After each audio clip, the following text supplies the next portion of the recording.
quick. Sorry. Are we on? Cool. Hey everyone. Hi. It's Meaty Hall here with Josh.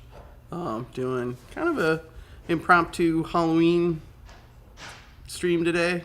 Just gonna talk about some of our favorite Halloween horror films, and yeah, let us know in the comments too what your favorites are. Yeah, I guess to start off, one of my favorites I wanted to talk about was the 1963 Robert Wise The Haunting, filmed in Otto Panettiere. Cool. Really fun anamorphic movie that I'd say cinematically, or sort of from the cinematography standpoint, like lots of like kind of Dutch angles, weird camera moves. I know Robert Wise wanted a wider lens than the 40 millimeter that Panavision made, and it was kind of cool with that one because Panavision had an experimental 30 millimeter lens, and Robert Wise actually had to sign a waiver acknowledging that the lens wasn't perfect and not quite ready. But it really works with the like visual style of the movie to kind of give you a sense of dread. And yeah, that's a really fun one. Davis Bolton shot that. He also famously shot Children of the Damned, which is another pretty fun English horror film. Yeah, I guess that's kind of starting out what I wanted to talk about. Yeah. No, that's cool that they have, like, I guess they give tools to those filmmakers and they say, hey, it may not be ready, but it ends up being exactly what they're looking for, and it just works for the story. So, you know, the little stories like those always, I don't know. Yeah, that always interests me. That's always kind of my favorite. I love like the war story, kind of behind the scenes stuff, and the prototypical 30 millimeter with all its barrel distortion kind of reminds me of our 21 millimeter lens that has a lot of geometric barrel distortion and can be too much, but for something properly motivated like that, like, could you imagine works really well. using the 21 in like The Haunting at the time? That'd be really like, cool. It'd be like, yeah, you can only imagine what kind of look they'd have on that. Yeah, that's much wider. Yeah. I guess the other thing kind of wanted to talk about, yeah, like what everyone's favorite anamorphic horror film is. We were just discussing earlier how the original Ridley Scott Alien filmed on the C-series Panavision lenses, and that gave it such a unique look. But when James Cameron came around to do Aliens, the sequel, which is much more action-oriented, he went to film on the Canon K35s, which gives it a much different look and feel. Yeah. I don't know. I'm trying to think of some other visually dynamic horror films. Someone asked, did you like Inside 2023? What? Inside 2023? like the movie Inside 2023. I haven't heard of that one. Yeah, I'm not familiar with that one. I'll have to check it out. Yeah. I'm kind of stuck on old 80s, 70s horror films lately. There was one. There's so many good new ones. What were you saying? The newest one that I saw, Divinity. It's like a indie horror movie. I think I recommended. Oh it to yeah. you. That one is like shot on Panavision, shot on like this old black and white film. It has like this gritty texture to it, and it's like sci-fi. It has all these different elements, like horror, but then like sci-fi, and then like thriller, and a little bit of romance and comedy. It's wild. Like, it's probably the best movie I've seen all year because I can't stop thinking about it. Dang. It's one of those movies where you leave going like, what did I just watch? But, And like visually, how do you think like the visuals kind of played into the story? like the atmosphere and the story? It's definitely, I think that's like almost the star of the movie is like the atmosphere. It's all the elements that it seems so oddly specific. Like the director and his team had a vision, and it was like, it needs to be exactly like this, almost like down to the placement of like one prop, where it's like that needs to be there in this frame for this shot. And the way my friend compared it to, she said it's like watching a painting or like looking at a photograph, and like every scene you could just stop, frame it, and you could put it in a museum, and it'd be like, oh, that's art. That vision and attention to detail, I think, is really what separates. I That's- mean, movies in general, but really good horror films that work. And I really think the lensing and what you pick, it plays such a big role into creating a spooky atmosphere. And I don't know, it seems like anamorphic horror movies are kind of few and far between. Like, it's a much different look, but yeah, when used effectively, especially like kind of the forced perspective, the aberrations you get along with it, really, The wider field of view and everything. Yeah. It's just, really lend themselves well. Yeah.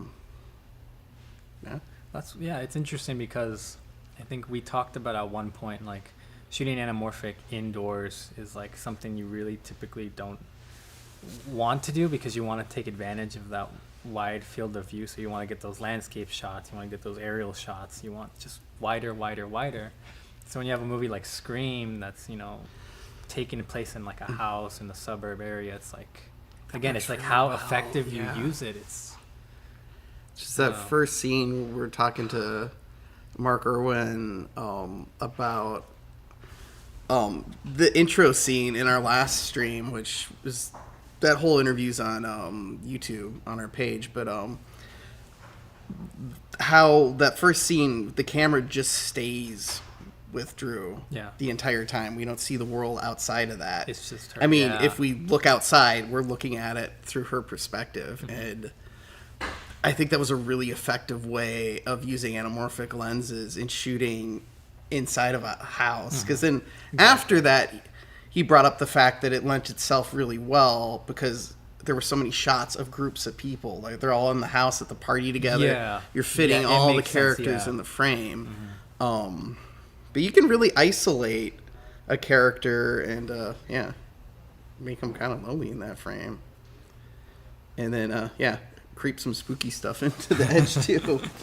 Oh yeah, you would have that in the corners of the frame. It leads to a lot of framing options too. It's just, again, it's like, I feel like in horror, it's like sometimes the scariest thing is something you don't show. It's like the thing that's kind of outside the frame, and it's like I can't, like, even if I have this really wide field of view, it's like, and I still can't see what's out there. I don't know. It can lead to some really effective like atmosphere. And you can, like, kind of foreshadow that, too, by exactly. putting your subject in, like, the edge of the frame and leaving, like, the spacing in, like, It's funny. You see that in movies all the time. You see that open space in a frame, and you're like, something has to fill that space. Something is gonna pop out at you any start minute. tensing up for the Yeah, jump you're like, scare. here it comes. Yeah, I'm trying to think. What was the last thing you saw in theaters that... Divinity was the last one I saw for, I guess, like a horror movie. I wanted to see Saw. I know it's like kind of a long and big franchise movie. I've been slowly rewatching Yes, them you through you the pick up one Halloween and you're like, series. Yeah. you pick up a franchise like the Halloween movies or even like Jason, Nightmare on Elm Street.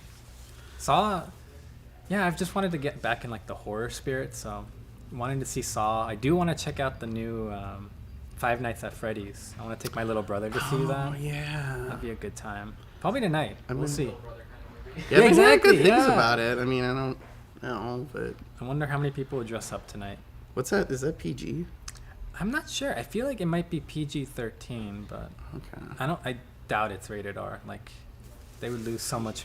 Yeah, they would lose so much money if they catered to not, I guess, the kids. That's another kind of, I don't know.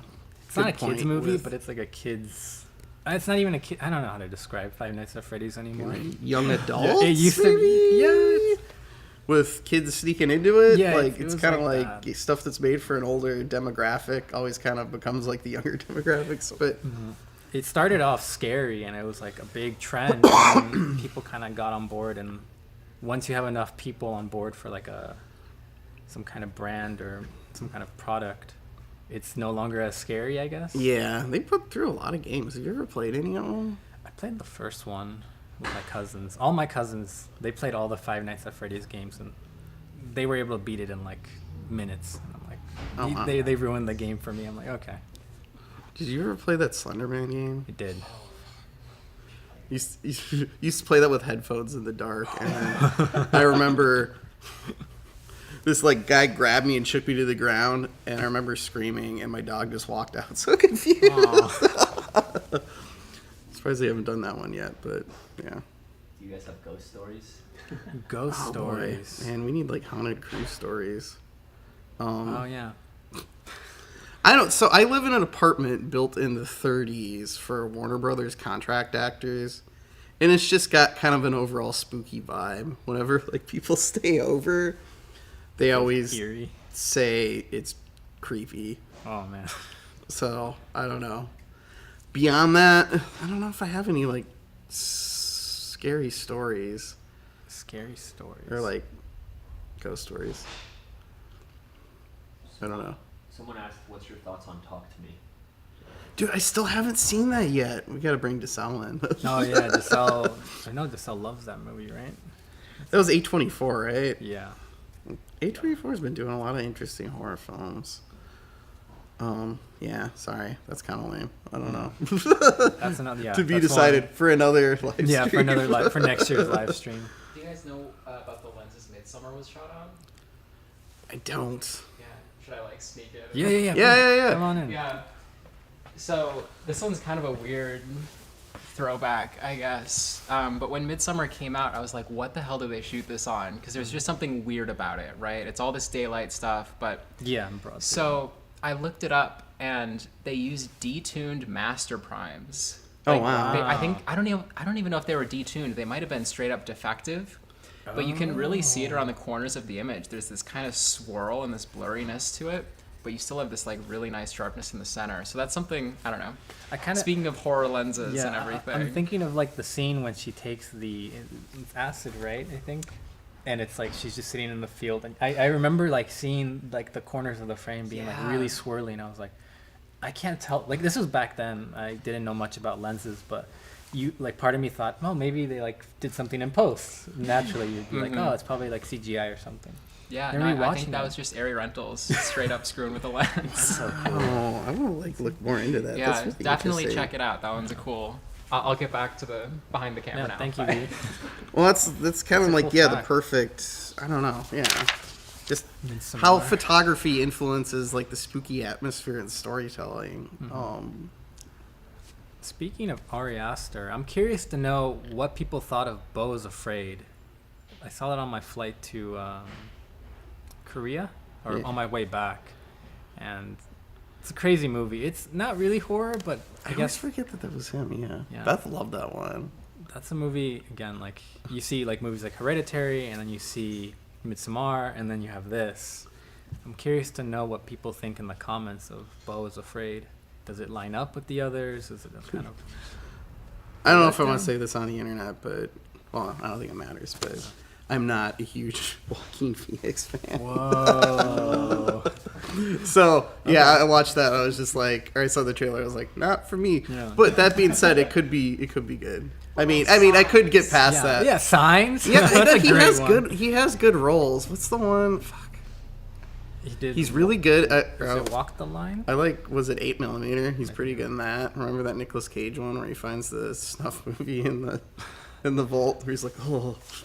I like his reaction in Signs when he looks at the alien on the TV. Dude, and he's it's- just like, Signs is such a bummer when you see like the full alien and it just kind of like walks by like. Oh. yeah. It's like, yeah. I don't know. Would you count M Night Shyamalan as like kind of horror? He's Oh more like yeah, thriller. yeah, He's definitely like horror thriller, like but I mean, Sixth Sense. yeah. He's always had a mixed bag for me. It's either I really like his movies or I'm like, who approved this? Who let this happen? Like, Did you see Old? I mean, it's I kind did. of once again Old. kind of a horror film. yeah, Old. I like the Old. concept. Yeah. But I'm like, you have like the Sixth Sense, and you have like Signs, but then you have I think After Earth with I didn't see After. that's oh with wait, Will Smith. was and that Jada. him? Yeah, he did that one. Wow. So it's like movies like those, and you're like, I think that was the first F-55 movie, right? Sorry. think so. Not that that matters. Wow, crazy. Yeah, Yeah, he just has a crazy lineup. But I don't know. Yeah, who's everyone's like favorite horror directors? I'm a big fan of like Mario Bava with all the like Technicolor and the Still Giallo films. weird Italian. Dario Argento. Argento, yeah. That's cool. Suspiria was just on Suspiria. Turner. Classic I movie like last both night. of them. I like both Suspirias. They're I both very still different. have yet. Of course, I had that reaction, but I heard it was really good. Like, it was just like, why would Amazon remake this? They're both very I heard it was different. really good. It Well, is and good. it's like the Werner Herzog remake of Nosferatu is fucking awesome. I have yet to see that one. It's really good. They shot it like back-to-back takes, so there's a German cut and then there's an English cut, but they're cool. both filmed like in In order. Wow, that's cool. like not like ADR, like Italian style. Speaking of Italian horror movies, What do you guys think about Lars von Trier? I boy. love Lars von Trier. Oh, Very boy. divisive. But I think those are the best movies, right? Like Yeah. whenever I see like a Rotten Tomato score that's like 50%, it's like all right. Because I It's mean, like- if you're not pissing people off, right? Like, you're not doing it right. You're not Yeah, making like, the right movies. art if you're making is movies like for everyone subjective, else. and yeah, I mean, everything's making money too, but yeah. Yeah, he's an auteur. He's making movies for himself. And then people kind of Yeah, seems like that. and yeah, he's a character. What horror movie scared you the most? Oh boy. Funny enough, this growing up as a kid, Scary Movie 3. Just because I was a kid, I was like maybe 6 years old, 5 years old. I'd seen the scene where the girl from The Ring comes out of the TV, and we had a TV just like that in my brother's room. And me and my brother saw that, and we saw the girl crawl out of the TV. And back then, like the context of like her getting in a fist fight with one of the characters in the movie, it's like funny now, but back then you're like, she's losing. She died. Like this girl came out of a TV and killed her. And I remember going home, and my brother's like, I want that TV out of my room now. And my dad's like, we can't get rid of it. It's like, it's one of our TVs. So, Josh, you're going to hold on to it in your room. And I remember I spent 2 years. I spent 2 years, like, every night waking up and looking at the TV and just going back to sleep. Like, Well, that was, oh boy. I remember watching Poltergeist for the first time, which shot on the Joe Dutton Crystal Expresses. That's got a crazy visual look, but yeah, that movie scared me for TVs too. Like, Oh, the TV. Because I hear most because people she get gets scared sucked of in through the TV, man. Like, I hear people talk about the tree scene too. That's like the Yeah. one that everyone and gets that kinda weird freaked out. clown thing. Yeah. That Oh, movie's yeah. like insane too, because it's Toby Hooper on one end, and then Steven Spielberg's producing it. Yeah. and you can really see like the clash in like filmmakers with that.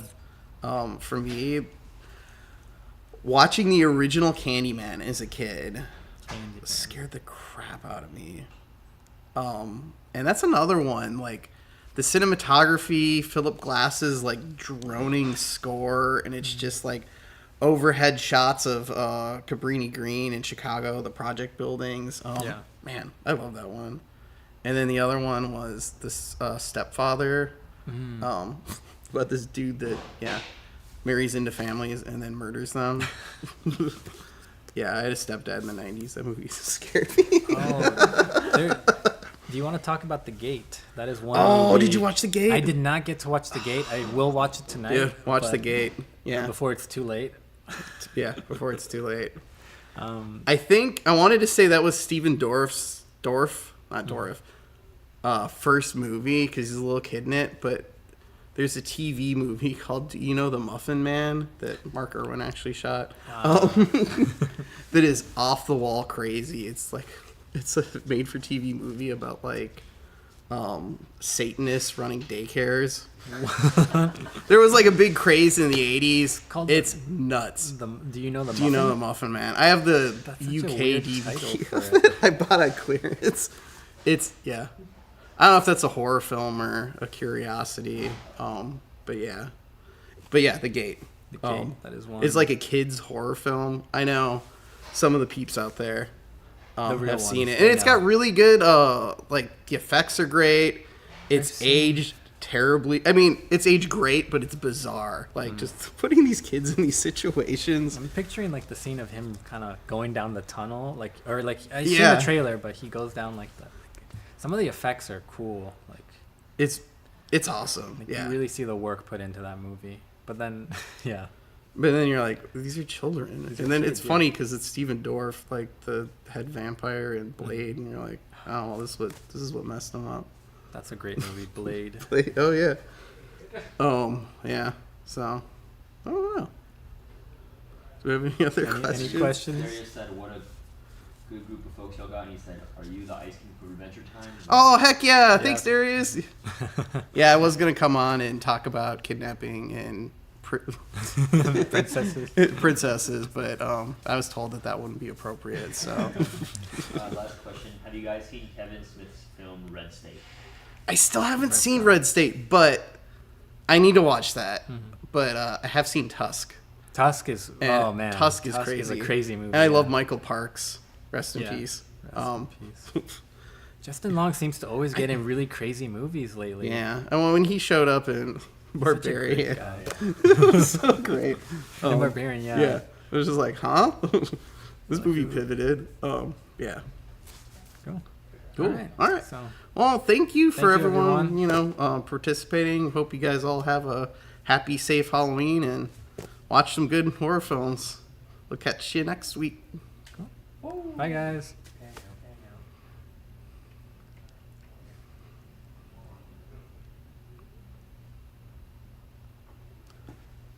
The wrong button like 4 times. Jesus.